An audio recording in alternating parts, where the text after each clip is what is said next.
So, you really think you can hurt or destroy me, huh? My current mindset is, I'm not gonna lose. I'm gonna win. I will work till death. I'm coming for it all. Never underestimate me. Here's what you should know about winning before you chase it. Winning's not loyal to you. It doesn't care about you. Winning doesn't care how sore you are. Winning doesn't care how much sleep you get. Winning doesn't care how hard you work at times. Sometimes a guy doesn't outwork you and he still wins. It isn't fair, man. Sometimes there is no justice. Winning requires all of you and then more, and it promises you nothing. It's a mastermind of creating fear and doubt in your mind. It causes setback after setback. Are you willing to sprint when the distance is unknown? And why chase this thing called winning? Because the only thing that's guaranteed in life, if you don't chase it, is losing. There is this Stoic saying, strong minds suffer without complaining, while weak minds complain without suffering. You must understand, the Stoic said, that suffering is an inescapable element of the human experience. Therefore, it's not the suffering itself that distinguishes the strong from the weak. Rather, it is the response to suffering.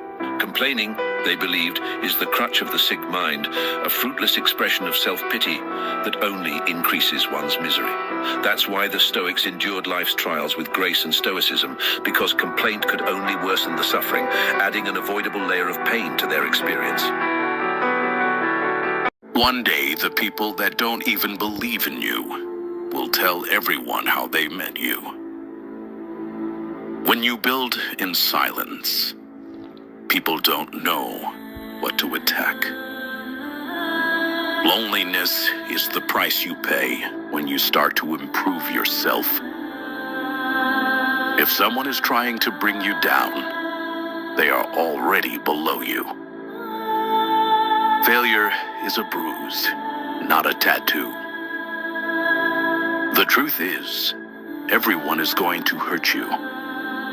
You just gotta find the ones worth suffering for. Turn your wounds into wisdom. If you look at the people in your circle and you don't get inspired, you don't have a circle. You have a cage. A good life has some bad days too. Don't cry because it's over. Smile because it happened. When writing the story of your life, don't let anyone else hold the pen. Smiling doesn't necessarily mean you're happy. Sometimes it just means you're strong. It's not the strongest or the smartest or the fastest who always wins, but it's the one who never gives up. Rule to fucking learn. Being a male is a matter of birth, but being a man is a matter of choice. Remember that. Not death that a man should fear, but he should fear never beginning to live.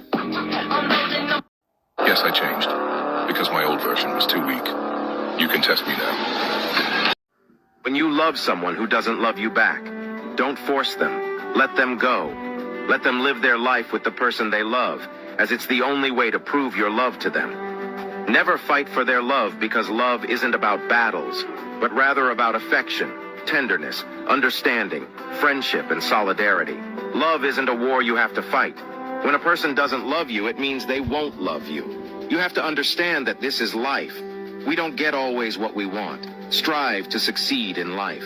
Continue on your path, and the day we meet the right person, you'll understand why it didn't work out with the others. I don't know who needs to hear this, but there's a dark manipulation technique called the silent treatment. Manipulators use it to hurt others or take control over the situation. Imagine you have a disagreement with someone close to you. Instead of talking it out, they just go silent. No words, no explanation. You're left in the dark, feeling like you did something terribly wrong. But don't be fooled. Silence can be a weapon, a way to make you feel small and powerless. It's a shadowy move in the game of control, leaving you wondering and doubting yourself. Manipulators use this to control, punish, or manipulate you into their desired actions or reactions. For example, let's say you express your feelings about a situation and the response is met with icy silence. You're left wondering if your feelings even matter, and that's where the manipulation begins. So be aware and vigilant. Silence can be a dark tool, but now you know how to recognize it. Remember, I'm sharing this to help you defend yourself, not to use it against others. Harder a man is focuses on himself, the easier life is for him. You ever get that feeling that someone is lying to you? Today I'm going to share with you a technique used by detectives and law enforcement to help you figure out if someone might be hiding the truth. First, set the stage. Create a calm atmosphere. Make sure they're comfortable. Being confrontational or accusatory right away can make even a truthful person nervous. Now ask open-ended questions. Begin by asking them about their day or a neutral topic. Notice their baseline behavior, how they talk, their tone, the pace of their speech. Then, the probing question. Here's a specific instruction for you. Casually insert a question that relates to what you're suspicious about. For example, if you think they took your book, you can say, "Have you seen my new book around? I can't seem to find it." Pay close attention to their response. Finally, analyze the result. If they suddenly change their baseline behavior, such as speaking faster, avoiding eye contact, or giving overly detailed answers, it could be a sign of deceit. The danger isn't the risk. The danger is in staying right where you are and watching life go by. Go for it before it's too late. You know what the greatest story is? It's the comeback story. Imagine yourself, a wounded soul with a broken confidence and having lost it all. But then, you pick yourself up. You rise from the ashes in the pits of anxiety and depression. You heal both physically, mentally, and emotionally. You get fitter, leaner, faster, and more mentally resilient.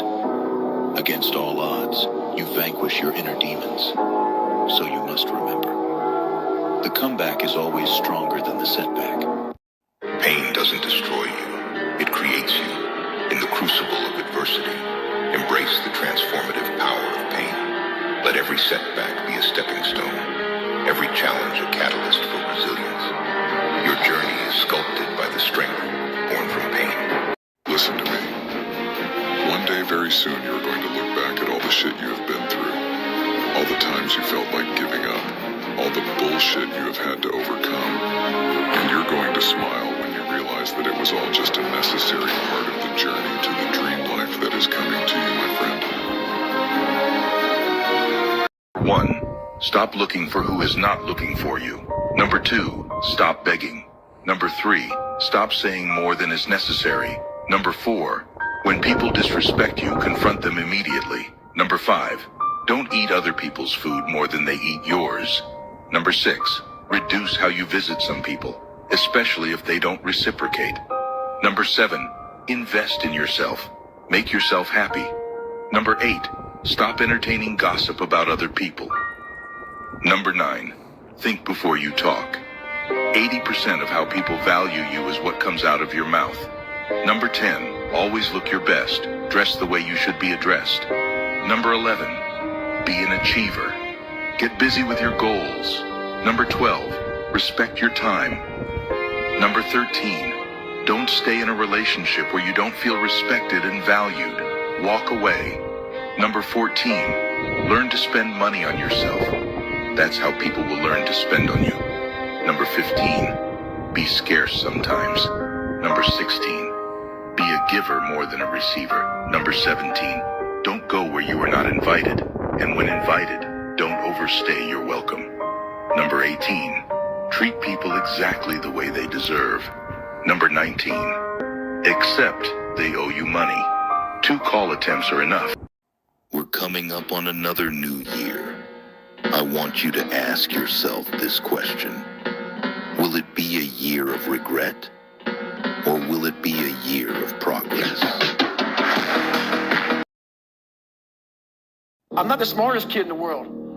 Okay. Instead of somebody saying, "Oh no, you're smart." No, don't say that to yourself. I said to myself, "No, I'm a dumb motherfucker." Okay, roger that. How you get smarter? Educate yourself. So the things that we run from the truth. We're running from the truth, man. So the only way I became successful was going towards the truth.